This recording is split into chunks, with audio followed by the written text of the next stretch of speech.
Hoy nos encontramos con Leopoldo Klickman, que es doctor en psicología de la UBA, profesor a cargo de la práctica profesional La angustia en la experiencia analítica, que es una práctica profesional de la Facultad de Psicología, y también es jefe de trabajos prácticos en Psicoanálisis Freud, Cátedra 2, también de la Facultad de Psicología de la UBA.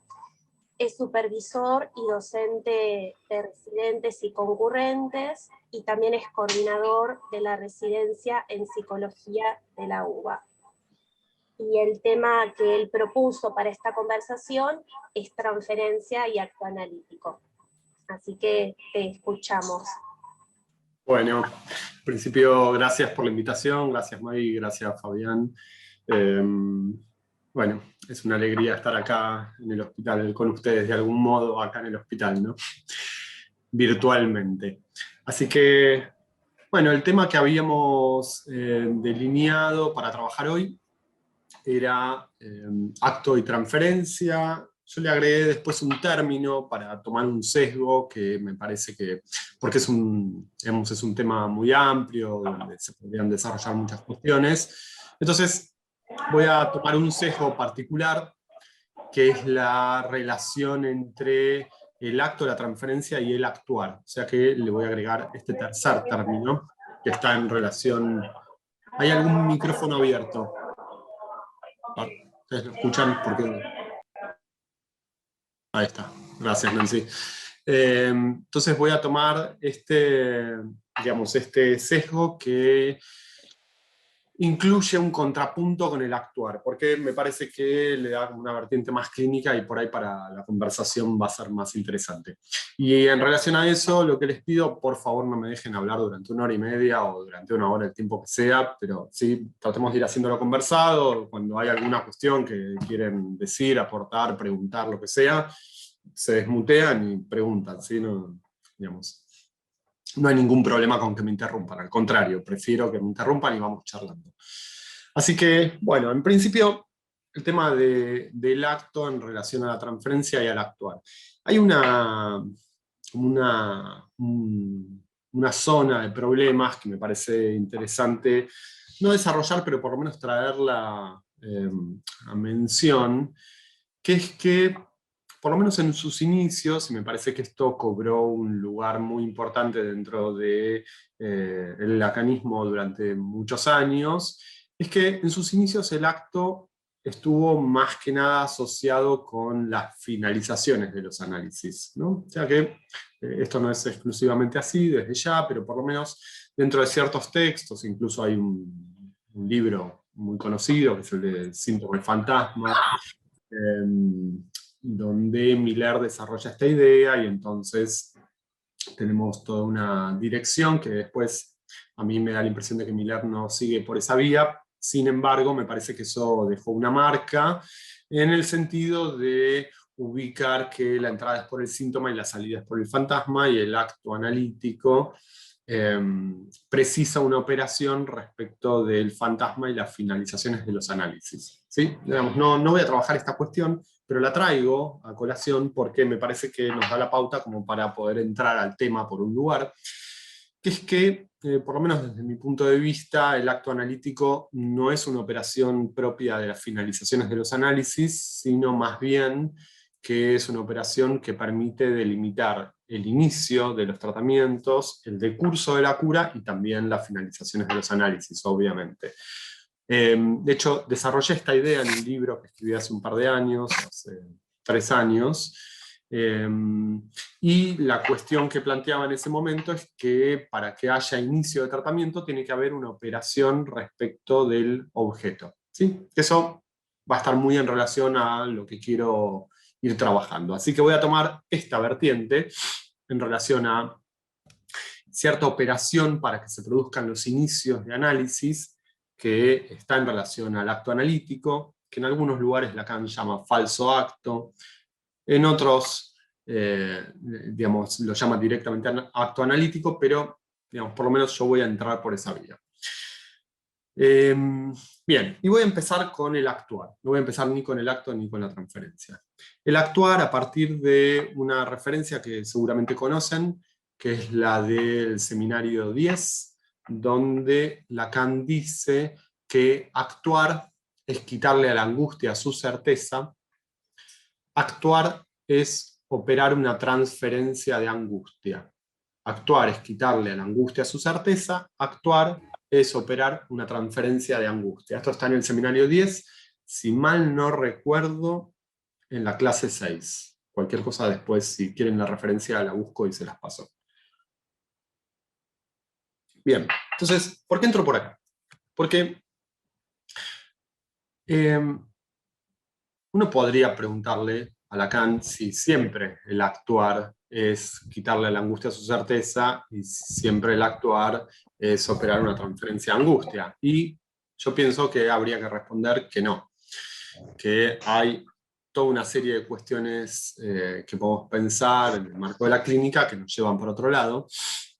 Y voy a empezar por ahí. Voy a empezar ubicando aquello que a mi entender es constitutivo del dispositivo analítico por esta vía, por la vía del actuar. ¿Sí? ¿Me siguen en el desarrollo? O sea, voy a tomar este desarrollo del acto analítico en relación a la transferencia, pero comenzando por la noción freudiana de actuar, más conocida como el agieren. ¿Sí? Está en distintos lugares, por ejemplo, recordar, repetir, reelaborar, para nombrar uno de ellos. Por una cuestión de que, como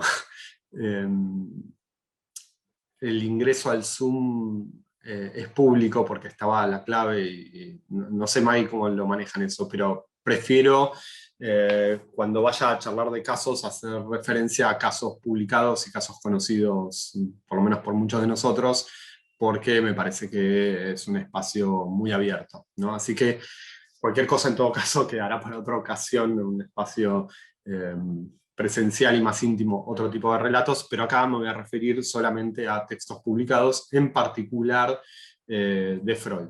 Así que voy a arrancar tratando de ubicar este punto que me interesa del actuar con El hombre de las ratas. Es simplemente para pasarlo muy rápido y a partir de ahí poder ubicar lo que me interesa, ¿sí?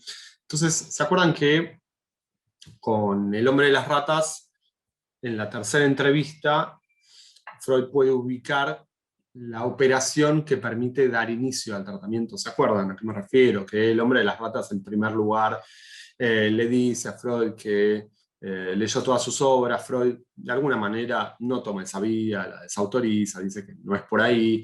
El hombre de las ratas empieza, de algún modo, a comentar el tormento que lo aqueja, que lo tiene ahí de alguna manera llevándolo al tratamiento, el tormento de las ratas, ¿sí? Pero no lo termina de contar, y entonces dan vueltas, esto se empieza a estirar un poco. Freud le dice que no goza de la crueldad, se lo puede contar, que si no se lo cuenta él no lo puede ayudar. Van y vienen, el hombre de las ratas se para, camina por el consultorio, se vuelve a sentar, se vuelve a parar, no lo quiere contar, hasta que finalmente es Freud quien le dice: ah, usted se refiere a ese tormento donde agarran a un preso y le ponen una lata en el ano y meten una rata dentro de la lata. Y entonces el hombre de las ratas le dice: sí, sí, se refiere a ese. ¿Sí? ¿Se acuerdan de cómo es la secuencia de la intervención? ¿Se acuerdan que esto ocurre en la tercera entrevista? Está por orden cronológico, ¿no? El historial, con lo cual están las entrevistas cronológicamente. Y entonces en este punto Freud termina la entrevista, el hombre de las ratas se para, le da la mano y le dice: hasta la próxima, señor capitán. O sea que tiene un lapsus en transferencia, lo que correlativamente Freud en ese punto está conceptualizando, son los mismos años, donde está conceptualizando el actuar en la transferencia, ¿no? Donde Freud dice que este actuar, en vez de ir y hablar acerca del tormento con Freud, lo que hace es que lo actúa, ¿no?, con el analista. Entonces hay como una doble transformación.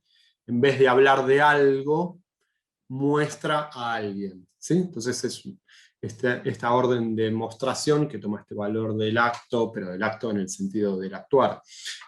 Con Freud tiene esta doble transformación, que también es correlativo del modo en el cual Freud está pensando los inicios del análisis, ¿no? ¿Se acuerdan de esa conferencia maravillosa de Freud, la conferencia 28?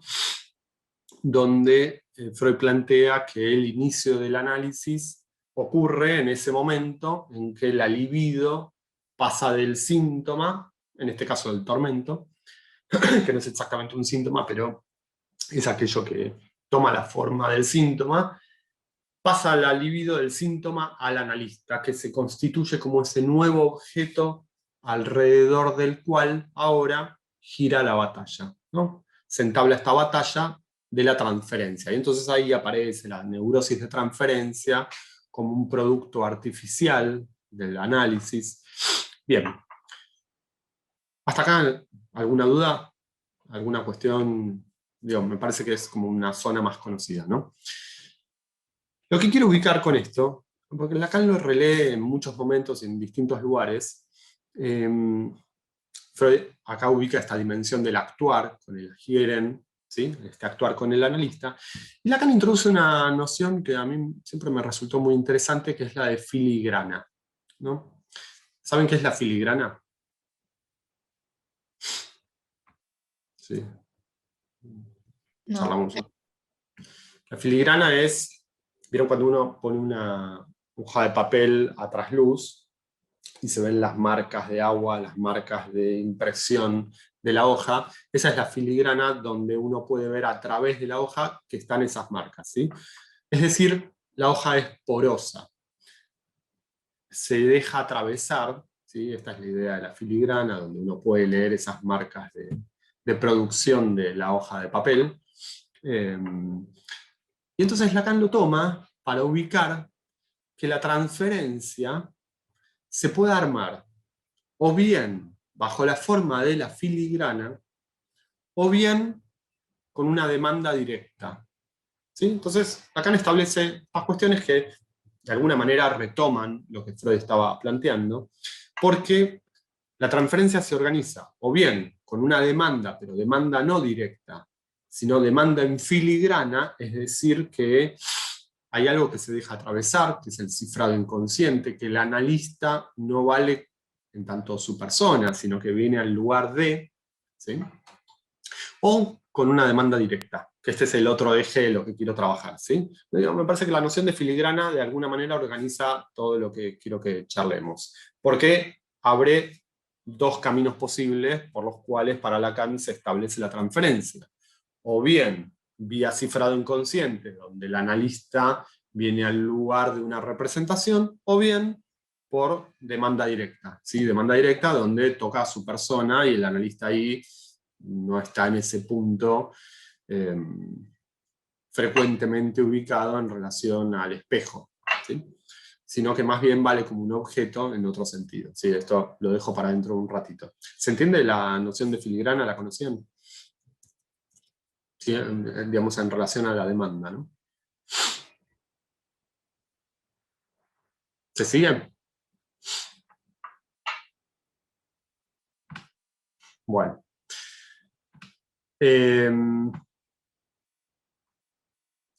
Voy a trabajar un caso, que es de Freud, pero no está publicado por Freud. Es lo que considero el primer testimonio de un análisis. Me parece que es el primer testimonio de un análisis en el sentido de que es la primera publicación hecha acerca del recorrido de un análisis escrita por un analizante de Freud, ¿sí?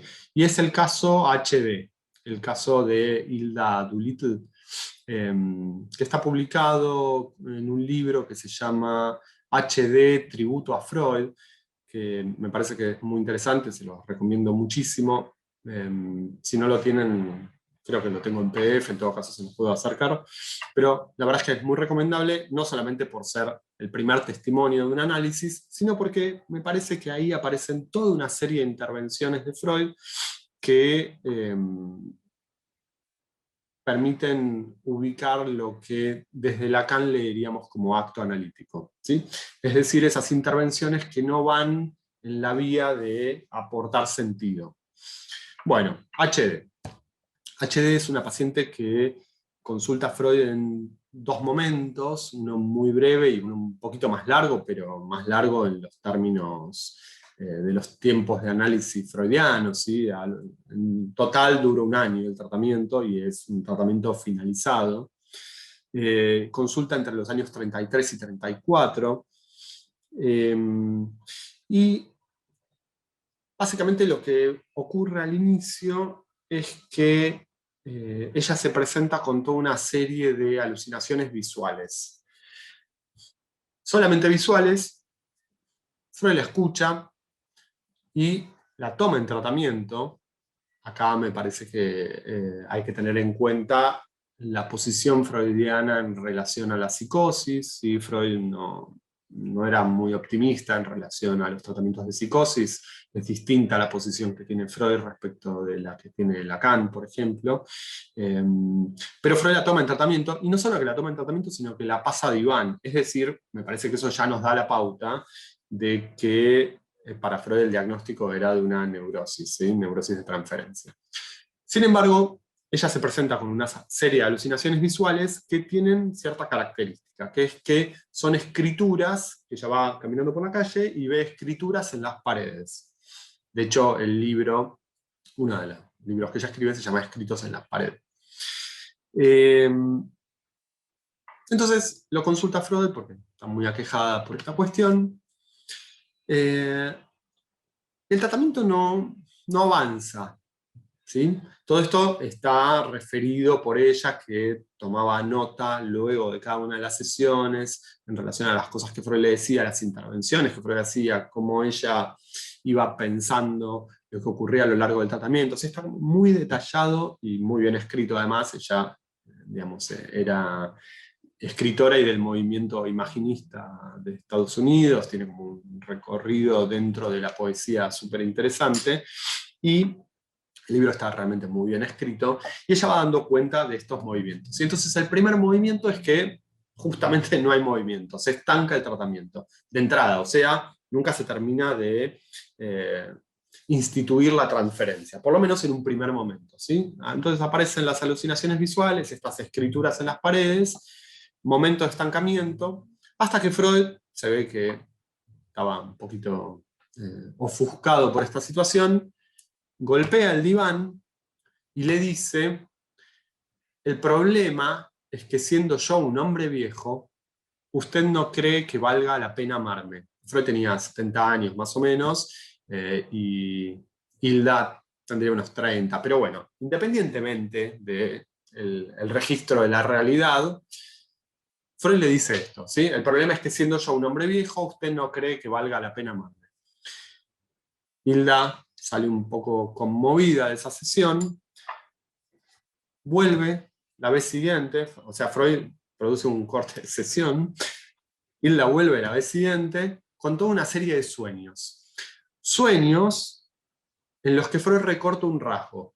El rasgo que Freud recorta es única para mi madre. ¿Sí? ¿Me siguen? Entonces teníamos alucinaciones visuales, estancamiento, la intervención de Freud, enigmática. El problema es que siendo yo un hombre viejo, usted no cree que valga la pena amarme. Y la respuesta del inconsciente a la intervención. Es decir, una serie de sueños en los que Freud produce una lectura, que no estaba antes, sino que la produce Freud, que es ese lugar edípico, en el cual se sostiene, que es única para mi madre. Es decir, recorta un rasgo, ¿sí? Un rasgo del Edipo. Ese es el primer tiempo del tratamiento. Después de esto, empieza lo que me parece que podríamos pensar como un segundo momento de ese tratamiento, donde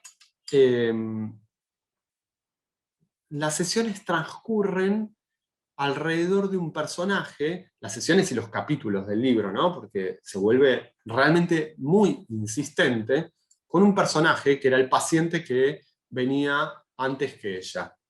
El paciente que venía antes que ella, ¿sí? Él salía y ella entraba, que ella bautiza como el holandés errante. El holandés errante que tenía una serie de plantaciones en la India Oriental, ¿sí? la parte holandesa, y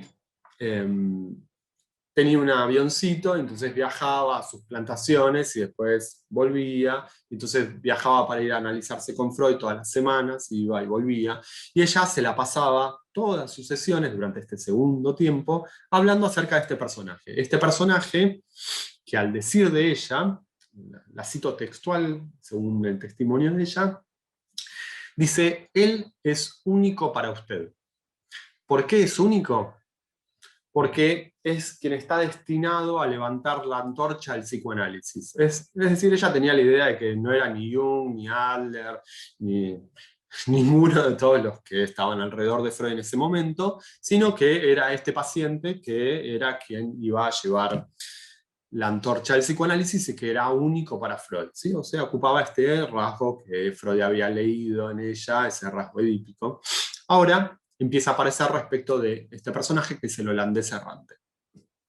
A lo largo de todo este tiempo, ella de alguna manera le quema la cabeza a Freud con este tipo, hasta que un día hay un accidente, se muere en un accidente de aviación, el holandés errante. Ella va a contarle a Freud, cuando llega a su sesión, le va a contar que este paciente se accidentó y se murió, y Freud le dice, este Freud que no era uno de los Freud que infla sentido, ese que en general a veces se enseña, ¿no? El Freud que va agregando sentido, que hace esas grandes construcciones en donde introduce un poco forzadamente el Edipo. No es este Freud, al menos no es el Freud que a mí me gusta recortar. Me parece que este Freud es muy interesante. Cuando ella le va a contar, Freud le dice: usted ha venido a ocupar su lugar. Nuevamente, una intervención a mi gusto de lo más enigmática, donde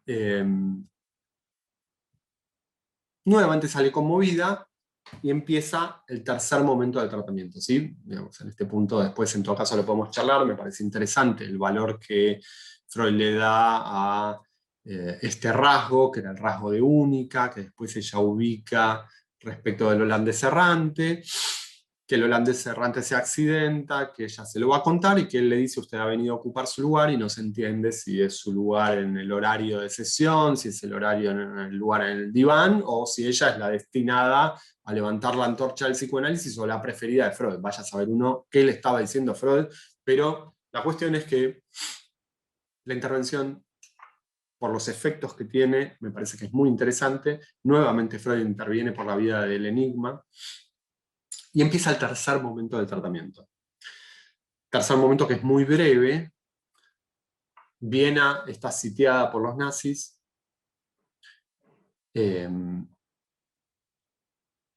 Llega el momento de ir al análisis, y ella, para poder llegar hasta el consultorio de Freud, tiene que atravesar toda la Viena sitiada, y lo hace porque ella es única para Freud. Va, ¿sí? Se entiende, ¿no? Ya se armó el rasgo edípico, ya no es el rasgo edípico, ahora es el rasgo que sostiene la transferencia, ese rasgo que en principio ella leía en otro y que ahora está sosteniendo y comandando de alguna manera la transferencia a partir de la segunda intervención freudiana. Atraviesa todo Viena, y cuando llega al consultorio le abre Marta la puerta y le dice: pero ¿por qué ha venido si hoy el profesor no atiende? Porque estaba sitiada y no fue nadie, digamos, a nadie se le había ocurrido ir a atenderse y atravesar todo, ¿no? Las vallas. Y entonces ella piensa, y después le dice, porque efectivamente pasa y tiene la sesión con Freud, y le dice a Freud: ahora no podrá estar pensando, el problema es que soy un hombre demasiado viejo que no vale la pena amar. ¿Se entiende? O sea, retoma aquella intervención freudiana, solamente que ahora bajo esta modalidad del amor de transferencia, ¿sí? Se establece como una demanda donde ella ya está ubicada en ese lugar de única para Freud, pero aparece con esta modalidad del amor de transferencia. Ahora el profesor no podrá estar pensando, el problema es que soy un hombre demasiado viejo que vale la pena amar, ¿sí? ¿Qué hace Freud? Le empieza a hablar de sus nietos, los de él, ¿no? Freud se pone a hablar de sus nietos, y ella dice Y es muy interesante, les recomiendo que vayan al libro a leer este punto porque está muy detallado y es notable, parece que fuese uno de los escritos de Lacan a los que me voy a referir ahora. Dice, sintió una conmoción, sintió que se movía el piso y salió desorientada, no se podía reconocer en ese punto, pero al mismo tiempo muy aliviada. Bueno, hasta acá el recorte de este caso. El libro siguen otras cuestiones, pero a mi entender el punto interesante de los 3 momentos de este tratamiento llegan hasta acá. Es decir, tenemos esta última intervención en donde Freud, de alguna manera, si quieren después lo podemos charlar, a ver qué les parece, pero me da la impresión de que con esta intervención donde Freud le habla de sus nietos, lo que hace de algún modo es separar el rasgo en el que se sostenía la transferencia de la voz en la que también se sostiene la transferencia, ¿sí? O sea, esos 2 elementos que funcionan de sostén de la transferencia, me parece que por la intervención freudiana se separan. O, para decirlo de otra manera, me parece que Freud con esta intervención rechaza ese rasgo de única, pero al mismo tiempo la sostiene en la transferencia, ¿sí? O sea que leyó el rasgo en los sueños, intervino para que ese rasgo se ponga en juego, nuevamente interviene para que se ponga en juego con él, y después produce el rechazo del rasgo, pero sosteniendo la transferencia a la vez. O sea que, a mi gusto, es uno de los... Podríamos incluirlo como un nuevo historial, donde es un historial acerca de las intervenciones de Freud, ¿sí? No tenemos un historial de esos. Me parece muy interesante y creo que ella da muy bien cuenta, o sea, me parece que el testimonio de Hilda es notablemente claro en este sentido, ¿sí? O sea que se deja leer muy sencillamente. Bueno, hasta acá la cuestión de este caso. ¿Alguna cuestión que charlemos un poquito de esto? Si no, avanzo, como ustedes quieran. Leopoldo, ¿cómo estás? ¿Qué Te tal? quería, bueno, consultar, porque empezaste hablando del actuar, Sí. y si esta, digamos, esta reacción, ¿no?, que hace Hilda a esta intervención, esto a pesar de que esté sitiada la ciudad, ir igual a ver los Freud, etcétera, para ubicarse en ese lugar, si lo habías pensado desde el lugar del actuar, o lo estabas arrimando a eso, digamos. ¿Cuál de todas? ¿Cuál de las intervenciones o cuál de los movimientos?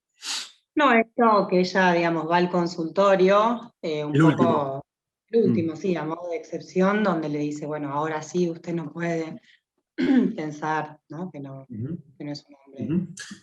Sí, lo pienso por esa vía. Estaba poniendo el acento en el amor de transferencia, pero en definitiva lo pienso por esta vía donde justamente ese rasgo que se había leído en relación al Edipo y que aparte ella había recortado respecto del holandés errante, después se actúa con el analista. Es decir, sí, lo pienso con el Agieren en ese sentido.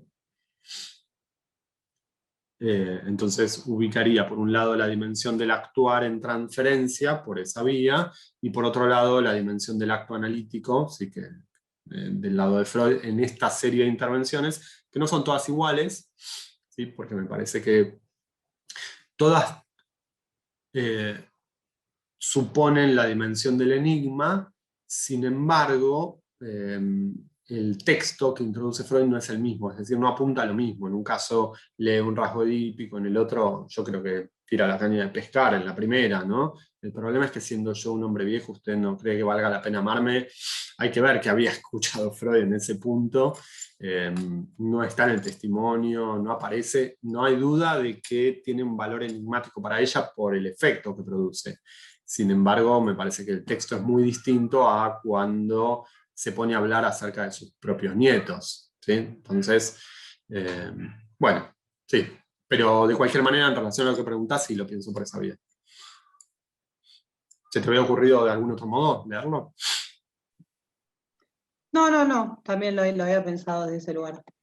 Sí, buenísimo. Bueno, esto me lleva a una segunda cuestión, porque acá estamos entre el actuar y el acto, ¿no? Pero hay una segunda cuestión que quería traer para que charlemos, que es una vieja discusión que a mi gusto se arma entre distintos autores, pero principalmente entre Freud y Lacan, que es la cuestión de la determinación del otro y lo contingente. Le pondría ese título, ¿no? A este segundo tema que quiero traer, en relación al actuar, el acto y la transferencia. ¿Por qué?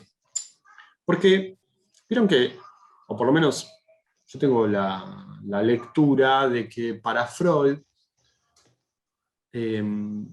la constitución del sujeto siempre depende de dos dimensiones distintas. Una que tiene que ver con aquello que viene determinado del otro, aunque Freud no tenga la categoría de otro, no importa, porque la podemos leer, porque Freud lo dice en relación a lo filogenético heredado, ¿sí? Por ejemplo, conferencia 23. Y aquello que tiene valor de contingente, ¿no? Entonces, me parece que en este sentido hay un lugar muy claro. Hay muchos lugares en Freud donde se puede leer esto, pero me parece que uno es la conferencia 23, o la conferencia sobre las series complementarias, donde Freud justamente plantea que, por un lado, está aquello que viene determinado por el otro, y por otro lado está lo que tiene valor de contingente, que toma la forma de lo accidental, pero que después se vuelve necesario, ¿sí? Una vez que, digamos, es el ejemplo de la pulsión. El encuentro con la pulsión es del orden de lo accidental, digamos, para cada quien, pero después toma valor de necesario. Y me parece que Freud sigue esta vía, ¿sí? Y esto lo ubicaría en los caminos de formación de síntomas. Ahora síganme un poquitito, así ven por qué estoy entrando por acá, hacia dónde estoy yendo.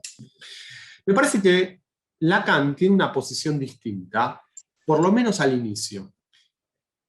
Me parece que si ubicamos, no sé, un primer retorno a Freud, o sea, los primeros, para decirlo de un modo muy esquemático, no me gusta pensarlo de esta manera, pero tampoco me quiero detener, ¿sí? Entonces, los primeros 10 años de la obra de Lacan, más o menos, ¿sí? Más o menos la primera década del seminario 1 al 10, a mí me parece que Lacan tiene una posición distinta a Freud en este sentido.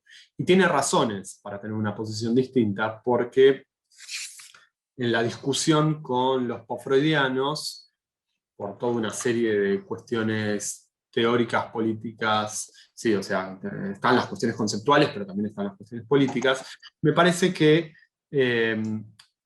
tiene que poner mucho el acento en lo simbólico, pero en particular en el lugar que tiene la determinación del otro respecto de la constitución del sujeto.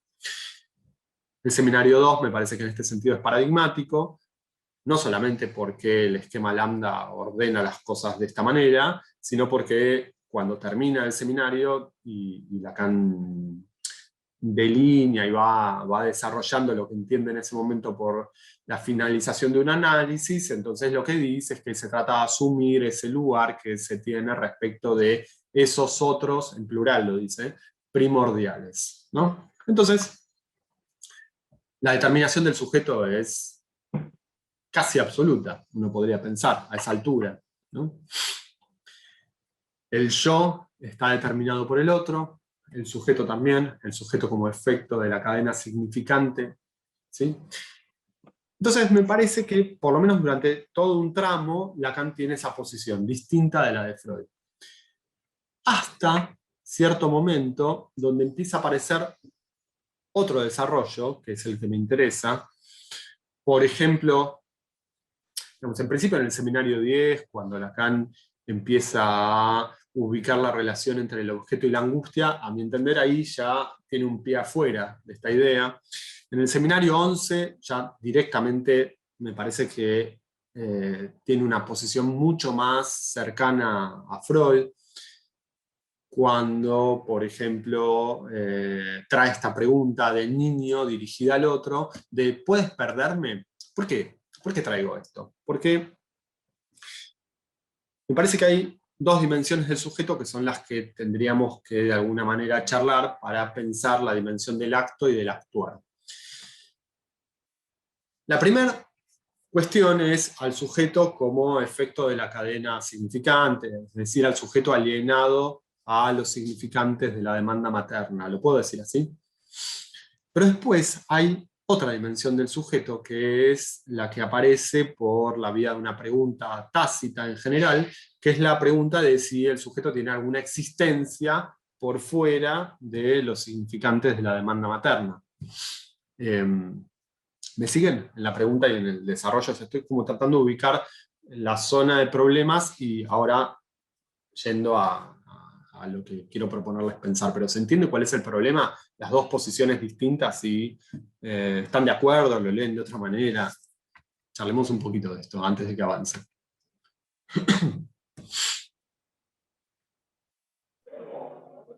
Perdón, sería si hay existencia más allá de la demanda, o sea, la existencia en torno al deseo. No, lo pensaba de otra manera, en el sentido de que, bueno, lo desarrollo, porque por ahí va a ser más sencillo. Alienación y separación, ¿sí? O sea, este es el punto que quiero desarrollar para ubicar justamente el acto y el actuar. Lacan desarrolla alienación y separación en distintos momentos. Yo me voy a centrar en un momento particular, que es el escrito Posición del Inconsciente. Posición del Inconsciente, el seminario 15, en particular, si no conocen la referencia y la quieren ir a leer, les recomiendo la clase 5. Al final de la clase 5 está el esquema que es referencia de todo lo que estoy diciendo. Donde entonces Lacan plantea dos operaciones de la constitución del sujeto, ¿sí? Esto para responderte, Nancy, pero al mismo tiempo para desarrollar lo que quería plantear. Lacan trae dos operaciones de la constitución del sujeto: alienación y separación, ¿sí? Dice que la alienación es la alienación a los significantes de la demanda materna, ¿sí? Entonces, es una elección forzada, porque el sujeto se tiene que alienar a los significantes de la demanda del otro, porque en realidad no hay una verdadera elección, porque la otra alternativa es quedar por fuera de la estructura, qué sé yo, alguien podría pensarlo, tal vez, habría que precisarlo un poquito más, pero tal vez sería más la línea del autismo. Pero en sentido estricto es una elección forzada. Y la elección forzada entonces es, ¿se aliena o no se aliena? Entonces, se aliena, ¿sí? Se aliena a los significantes de la demanda materna. Estos significantes con los cuales el sujeto fue hablado incluso antes de nacer, ¿sí? Se lo espera en ciertos lugares. Entonces, va a ser de tal manera, va a tener este rasgo del padre, va a ser un gran hombre o un gran criminal, ¿sí? Entonces son esos significantes con los cuales se lo espera y a los cuales el sujeto se aliena para constituirse como sujeto, pero que en ese punto en realidad el sujeto vale como ¿qué? Como falta en ser. Sí, acá te estoy respondiendo a lo que preguntabas. En esta primera dimensión, el sujeto vale como falta en ser porque la definición de sujeto, que es la que Lacan viene trayendo hace muchos años, es la de que el sujeto es lo que un significante representa para otro significante. O que el significante representa al sujeto para otro significante. Son circulares, ¿no? Entonces, tenemos la primera operación, que es la alienación, la que permite la constitución del sujeto por esta vía, la vía de la falta en ser, que va a ser, en todo caso, condición de posibilidad de después poder leer en la clínica esos significantes, ¿no? Pero para poder leerlos, tenemos como operación, que es condición de poder leerlos, la alienación. ¿Sí? Esa primera operación. Y esto le da una existencia al sujeto bajo la forma de la falta. ¿Sí? Pues cuando lo querés ir a apresar, en realidad con lo que te encontrás en el punto de la interpretación es con un significante. ¿Sí? Querés ir a ubicar al sujeto y en realidad el sujeto se produce en el punto del intervalo entre un significante y el otro, es decir, te quedaste con el sujeto como falta en ser. Y entonces podemos pensar la dirección de la cura en cierto momento, o en la pregunta freudiana, me parece que en ese sentido está bien ubicada, que es que un análisis que progresa exclusivamente por esta vía es un análisis interminable. Es interminable porque siempre va a aparecer un nuevo significante que representa al sujeto para otro significante. ¿Sí? La pregunta de Freud de análisis terminable e interminable, que no estaría mal traducirlo por análisis indeterminado o determinado, ¿sí? Porque ahí no sé si es que no es tanto la referencia temporal, sino la de si tiene una orientación el tratamiento, ¿no? Entonces está determinado hacia algún lugar o es indeterminado. Va para donde van los significantes, entonces de esa manera, bueno, puede progresar al infinito. Bien, pero esta es la primera operación, la alienación. Hay una segunda operación, que es la que yo traía a colación cuando decía que me parece que Lacan tiene una vuelta respecto de lo que él mismo pensaba, cuando vuelve a este segundo retorno a Freud, a estas preguntas freudianas en torno de cómo se constituye el sujeto. Y me parece que tiene una posición distinta donde le da un lugar, donde se arma una pregunta por el sujeto distinta. En ese sentido, decía que en cierto momento lógico, no es que en la clínica con niños o en la clínica con adolescentes necesariamente asistimos a esto, pero muchas veces sí asistimos a esta pregunta de si el adolescente o el niño, si depende de dónde lo ubiquemos, tiene alguna existencia por fuera de los significantes del otro. ¿Me siguen? Digo, me parece que esto es como uno de los ejes de la clínica infanto-juvenil, que es muy interesante porque esta pregunta está en juego. ¿Existo por fuera de esos lugares a donde me esperaste? Lo estoy diciendo a propósito mal, de un modo muy descriptivo, pero me parece que vale la pena decirlo también así. Entonces, hay una pregunta, a veces tácita, a veces totalmente explícita, por la existencia del sujeto por fuera de los significantes de la demanda materna. Esto ya tenía su antecedente en la pregunta del seminario 11. ¿Puedes perderme? Es decir, ¿qué te pasa si yo desaparezco? ¿Te angustias? ¿Aparece la falta en el otro? Es decir, ¿aparece el deseo en el otro? Acá está lo que vos preguntabas antes también, ¿no? Pero yo lo ubicaría en relación a la separación, no a la alienación, ¿sí? Me parece que la operación separación, entonces, es lo que nos va a llevar a la posibilidad de que el sujeto exista por fuera de la demanda materna. ¿Por qué? Porque es la separación de dos lugares. En principio es la separación de los significantes de la demanda materna, pero también es la separación de ese lugar mítico donde el sujeto era ese objeto de ese otro que le hablaba, lo miraba, lo tocaba, ese punto cero, ¿sí? Del masoquismo primordial, si quieren, como lo plantea Lacan en este lugar. Estoy en posesión del inconsciente y el seminario 15. ¿Sí? Entonces, la operación separación es esta operación lógicamente posterior a la alienación que introduce esta pregunta. ¿Sí? Si se puede existir por fuera de los significantes de la demanda. Y esto introduce otra dimensión del sujeto, porque si con la alienación teníamos al sujeto como falta en ser, con la separación tenemos al sujeto como objeto. ¿Por qué? Porque se produce como un objeto perdido para el otro. Es lo único que voy a ubicar. Voy a leer solamente una frase, ¿sí? De Posición del inconsciente, que me parece que es interesante, porque es donde a mi gusto está la clave de lectura. Esperen que lo encuentre.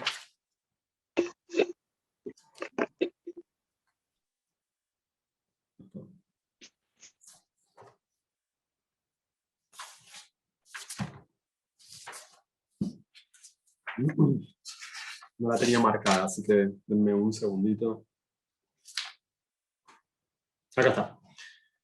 Yo tengo, no sé si tengo la versión vieja, así que en todo caso, en mi caso es en la página 821. Y si no, si tienen la nueva versión, está en como el segundo gran apartado, ¿sí? Donde aparece la segunda operación, que es la separación, ¿sí? Al inicio. Entonces, Lacan dice así: pasemos a la segunda operación, en la que se cierra la causación del sujeto, para poner a prueba en ella la estructura del borde en su función de límite, pero también en la torsión que motiva el traslape del inconsciente. ¿Qué es el traslape? La filigrana, el traslape. ¿Qué es el traslape? Porque me parece que ahí está la cuestión para poder entender lo que está diciendo Lacan. O al menos se me ocurre que se puede entender por ahí.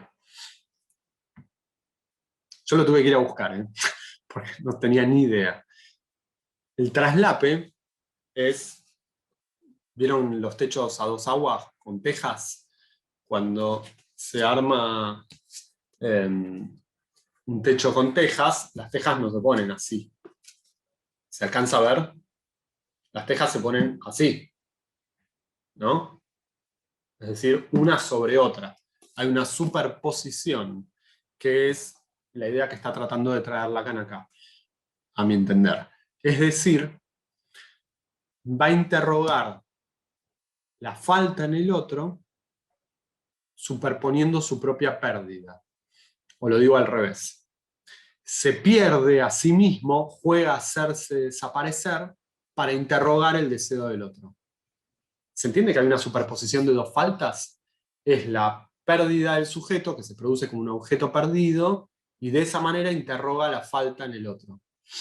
Bueno, me detengo un segundo acá a ver si se entiende este desarrollo, porque me parece que es lo que da la pauta a la otra dimensión del actuar. Charlemos un poquito.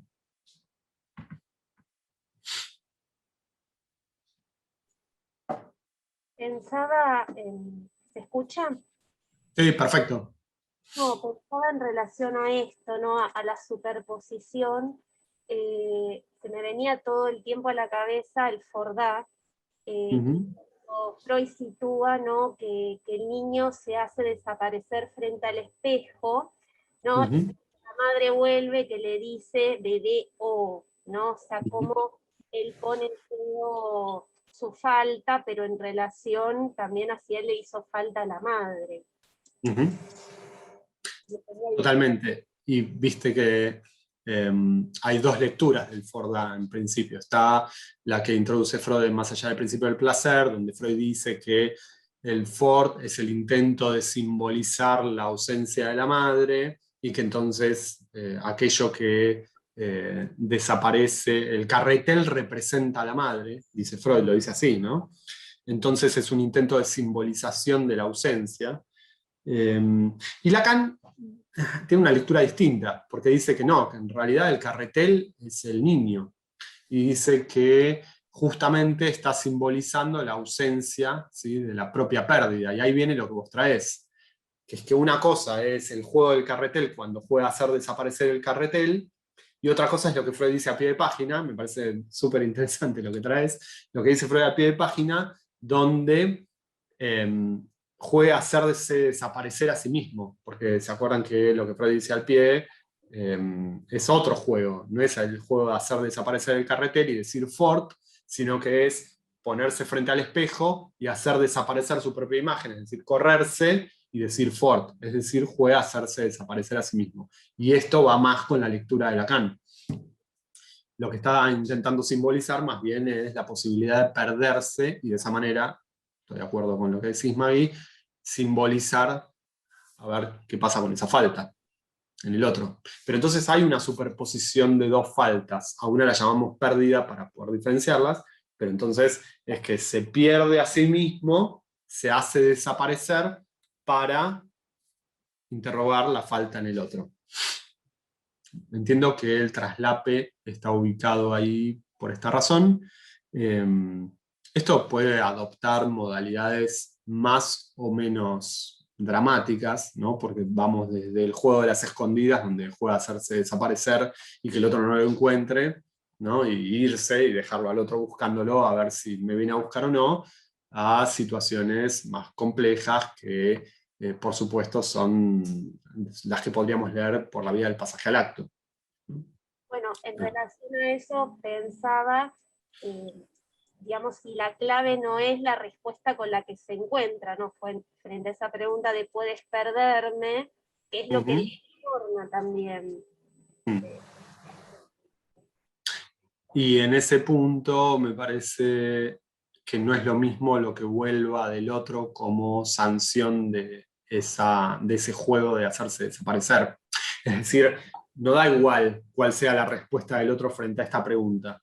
¿Existo por fuera de los significantes de la demanda? Y tenemos, por ejemplo, la respuesta más frecuente, que es sin vos no puedo vivir, vení acá, qué sé yo, entonces aparece más bien ese lugar de la falta y el deseo, ¿sí? O podemos encontrar también la respuesta más de la fobia, ¿no? Pero la fobia no en el otro, sino aquello que es constitutivo de la fobia, es decir, la madre de Juanito, donde efectivamente ocupa un lugar, pero tapona ese lugar, ¿no? Me parece que ahí la respuesta, en el punto en donde no hay separación entre el niño y el falo, me parece que da una respuesta distinta. O, digamos, son muchas, ¿no? Son muy heterogéneas, estoy pensando en distintos referentes clínicos. La película italiana Dulces Sueños, esta que estuvo en cartel hace un par de años, 3, 4, prepandemia, bueno, todavía teníamos una vida, digamos, ¿no? Que no podía ir al cine. Entonces, hay una película muy interesante que se llama Dulces Sueños, que empieza, no se las voy a spoilear, es la primera escena, con el niño escondiéndose adentro del ropero, abajo de la cama, intentando de alguna manera capturar el interés de la madre, si aparece así, y la madre que después de 3 o 4 o 5 de estas escenas, empieza la película de este modo, el niño está mirando la ventana y ve caer un objeto, ¿no? Por la ventana. Digamos, así empieza la película. Entonces tenemos otro tipo de respuestas donde no hay, es la respuesta no, que no tiene ningún lugar, ¿sí? No solo que no tiene ningún lugar en relación a los significantes, sino que no tiene ningún lugar directamente. O sea que hay como múltiples respuestas, las que llevan a la melancolía también. Sí, me parece que en ese punto no se trata solamente de cómo se constituye esa pregunta, sino de cuál es la sanción del otro respecto de esa pregunta. Me parece interesante. Sí. Y eso, a mi gusto, nos lleva a la última cuestión, que es, digo esto y voy cerrando, así podemos charlar un poquito más, que es que estas dos operaciones son constitutivas del sujeto, pero también de la realidad, plantea Lacan. Vieron que son las dos operaciones de la causación del sujeto, decía en la frase que leí, pero también son constitutivas de la realidad psíquica me refiero, ¿sí? En términos de lo que podríamos considerar el fantasma. ¿Y por qué? Y porque si una operación es la que produce justamente al sujeto, y la otra operación es la que produce al sujeto, pero en su dimensión de objeto, ¿sí? Como objeto perdido, tenemos una tercera operación, que es la transferencia, que es la que permite la articulación de estos dos elementos en una escena. Entonces es el modo en que Lacan piensa la constitución del fantasma acá, en el seminario 15, a mi entender, ¿no? Porque me parece que por un lado se transfiere aquello del sujeto que vale en esta dimensión de la alienación, pero por otro lado también esta dimensión de objeto que se produce a partir de la separación. Y entonces tenemos los dos elementos del fantasma.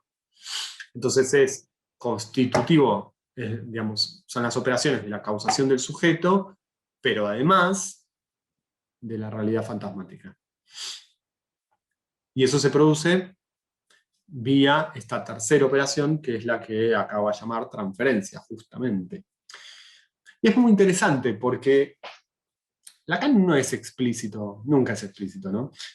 Pero en este punto menos, porque me parece que está pensando como correlativas la forma en que se constituye el sujeto y la forma en que se constituye el dispositivo analítico.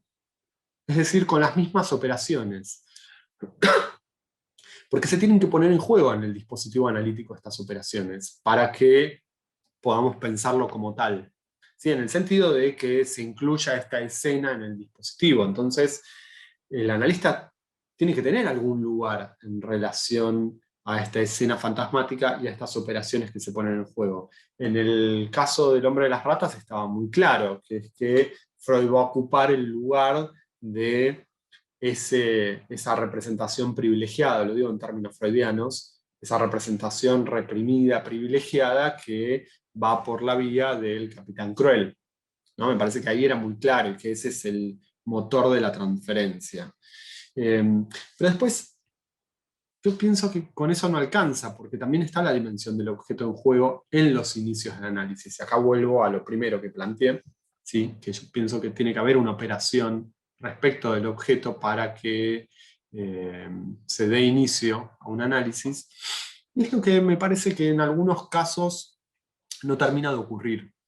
Me vuelvo a referir a un caso de Freud, uno que conocemos todos, que es el de la joven homosexual. Me parece que ese es paradigmático del fracaso de esta operación. Es paradigmático de muchas cosas, pero me parece que en este punto, ¿cuál es el objeto en juego en la joven homosexual? ¿Qué es lo que de alguna manera permite ordenar los desarrollos? Y no me refiero al falo solamente. ¿Sí? Por supuesto que está y que es como el elemento central, sí, pero ese desarrollo es muy conocido. Pero me estoy refiriendo a la mirada, al brillito, ¿sí? Que termina siendo un objeto falicizado, ¿sí? Pero cuando pensamos en la mirada, en ese historial, y en los modos en que Freud avanza, me parece que hay un claro rechazo de la transferencia de parte de Freud. ¿Por qué? ¿Se acuerdan que ella le llevaba toda una serie de sueños en donde de algún modo Freud dice, bueno, en realidad no son sueños, son ensoñaciones, y son acerca de que se va a casar con un príncipe azul y va a tener hijitos, y entonces Freud le dice, me está tratando de engañar, y ella le dice, bueno, lo que pasa es que acá esto demuestra que tu teoría está equivocada, que los sueños no son un cumplimiento de deseo, porque a mí eso claramente no me interesa, ¿no? Entonces, como ella va por esta vía de tratar de objetarlo a Freud teórico, ¿no? Le trata de objetar su teoría acerca de la interpretación de los sueños. Y a mi gusto acá Freud pierde la línea en el sentido de que no puede sostener la posición como sí ocurre en el caso HD, ¿no? Donde me parece que Freud claramente no interviene desde su persona, sino que interviene desde este lugar al que fue convocado por la transferencia. Me parece que con la joven homosexual no pasa eso. Freud se pone a defender su teoría, ¿no? Y entonces le dice, le da explicaciones acerca de por qué eso sí sería un cumplimiento de deseo y demás. Y finalmente, después de bastante tiempo, Freud interrumpe el tratamiento. ¿Vieron lo que aparece al final de todo el historial? Donde Freud interrumpe el tratamiento y da razones de por qué lo interrumpe, y las razones son que, que él fue a parar al lugar del padre, y que la transferencia con el padre arma una transferencia de odio, y que eso no permite el análisis. Hay como toda una concatenación de cuestiones que serían, por lo menos todas para interrogar, ¿sí? Habría que interrogar cada una de esas afirmaciones de Freud sobre el final del historial. Pero además, Freud agrega que ella se pasea como una persona que va por un museo con los espéculos mirando las obras de arte y que en realidad no le interesa para nada, que le resbala lo que ve y que transita el análisis de esa manera. Y que está ahí como un poco como un turista, ¿no? Esos turistas de los análisis, que están ahí pero que no la toca, nada de lo que se dice la conmueve, esto es lo que dice Freud, ¿no? Y que entonces por eso lo va a terminar, porque él no tiene un lugar en la transferencia que le permita introducir alguna marca, ¿no? Y por si faltase algo más, agrega, así termina el historial, dice, y no me gustaría cruzarme por la calle con alguien así en calidad de enemigo con esos ojos inteligentes, ¿se acuerdan, no? Que Freud le dice eso, como, imaginemos que tenemos un paciente, interrumpimos un tratamiento porque Freud dice, tengo razones para interrumpirlo porque el tratamiento no va a ir para ningún lado, porque ya probé todo y no va para ningún lado, y le dice, y no me gustaría cruzarme con usted con esos ojos inteligentes en calidad de enemigo. Es decir, el brillito que ella todo el tiempo trataba de transferirle y ubicarlo del lado de él, que tomaba la forma de tu teoría acerca de los sueños es una porquería, tomaba esa forma. Pero Freud, en vez de alojar ese brillito que se le transfería, se pone a defender la teoría. Es decir, en ese punto, a mi gusto, cae de la posición del analista, se pone a defender, es el Freud teórico el que interviene, ¿no? Es el que escribe, digamos, es otro Freud, no el que está como analista, y entonces rechazo la transferencia, el objeto vuelve del lado de la joven homosexual.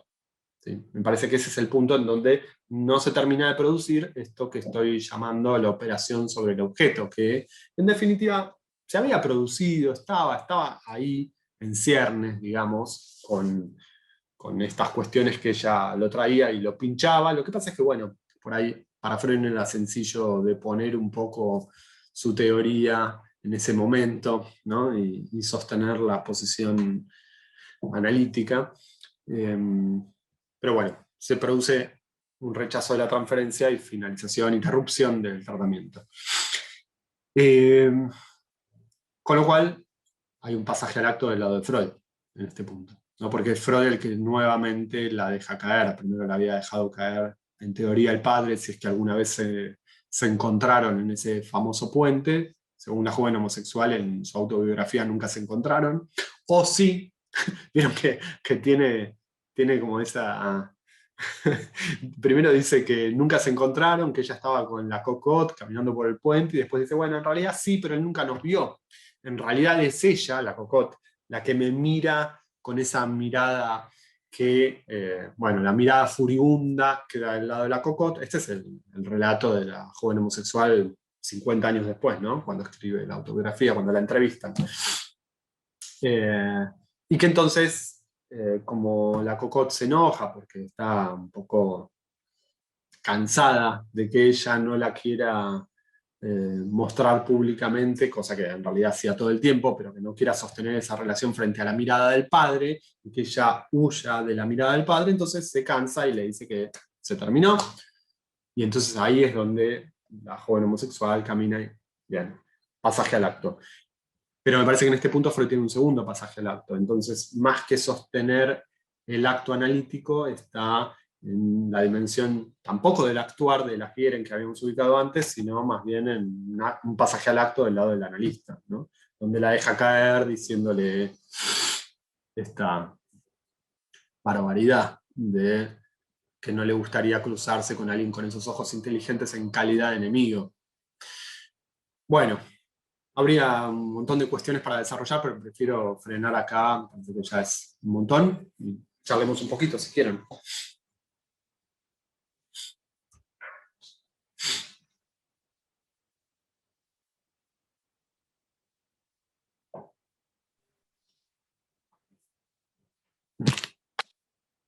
Bueno, primero, Polo, muy interesante todo el recorrido que fuiste proponiendo, incluso con un nuevo caso de Freud, al menos no lo tenía escuchado, así que la verdad, y como vos decís, un Freud distinto, ¿no? Está más atento a otras intervenciones que dan sentido, ¿no? Al contrario, digo, ¿no? Uno puede ver otro tipo de intervención. Y por ahí pensaba en relación a esto último, que vos situabas la operación en relación al objeto, si eso tiene que ver, se podría pensar con, digamos, intervenir en relación al objeto como ubicando, digamos, el lugar que ocupa el sujeto en el fantasma, ¿no? Porque en definitiva digo, un poco también esto que situabas de pensar el dispositivo analítico de estas operaciones constitutivas del sujeto, si se puede pensar en relación a eso, ¿no?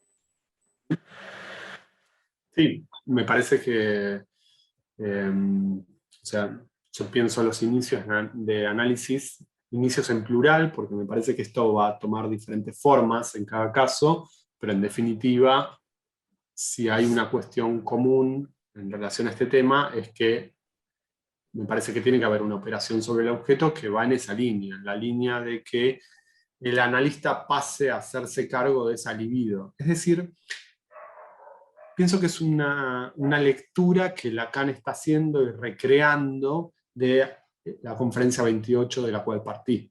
Es decir, que la libido pueda pasar de los síntomas al analista, y que ahora entonces se arma la batalla en torno a este nuevo objeto, que aparte es interesante porque Freud le da el estatuto de irreal primero a esos objetos, porque son objetos fantasiados. Dice que el analista es una producción artificial, ¿sí?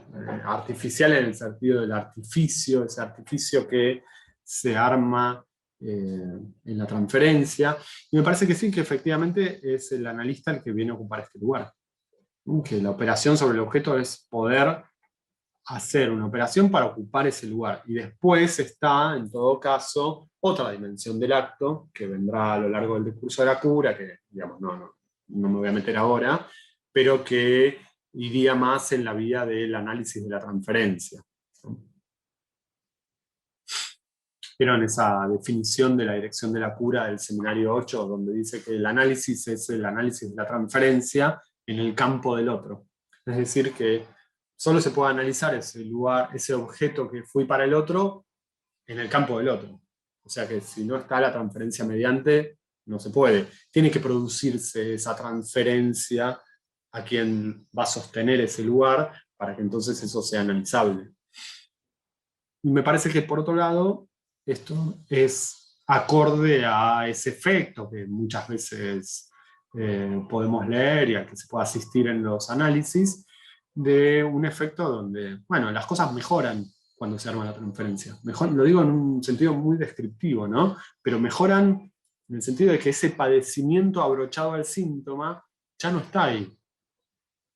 Entonces, ya no está ahí porque la libido pasó del síntoma al analista. Ahora padece de la relación transferencial, dice Freud. Bueno, pero mejor que padezca de la relación transferencial y que se pueda trabajar ese objeto que el sujeto fue en el campo del otro, a estar padeciendo de esos síntomas, el tormento, ¿no? Estar acosado todo el día por esa fantasía gozosa del capitán cruel, etc.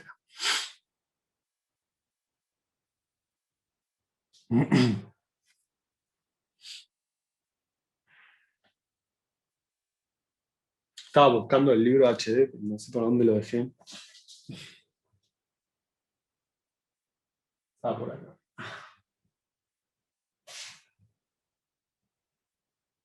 Bueno, después te lo paso. Pero lo tengo en algún lugar. Lo había pasado a PDF, pero bueno, no sé dónde quedó. ¿Alguna otra pregunta, comentario, objeción? Hola Leopoldo, yo Hola. te quiero agradecer muchísimo la charla y el recorrido que hiciste, me pareció muy esclarecedor, lo tengo que masticar, lo tengo que digerir, tengo que sentarme con todos los textos que mencionaste y es mi forma, ¿no? O sea, funciona así, ir leyendo un poco a la letra, pero realmente me pareció muy claro de conceptos que a veces quedan como en una nube de cuestiones sumamente poco asibles y los bajaste a la tierra. Así que yo personalmente te agradezco muchísimo Me alegro. la charla. Me alegro. Si vas a ir a las referencias bibliográficas, te recomiendo la clase 5 del seminario 15 y el escrito Posición del Inconsciente. Me parece que ese es el eje, ¿sí? El escrito. Pero la clase del seminario 15 por ahí es un poquito más fácil en el sentido de que despliega algunas cuestiones, ¿sí? Desarrolla otras cuestiones también. Está la idea del falso acto. Bueno.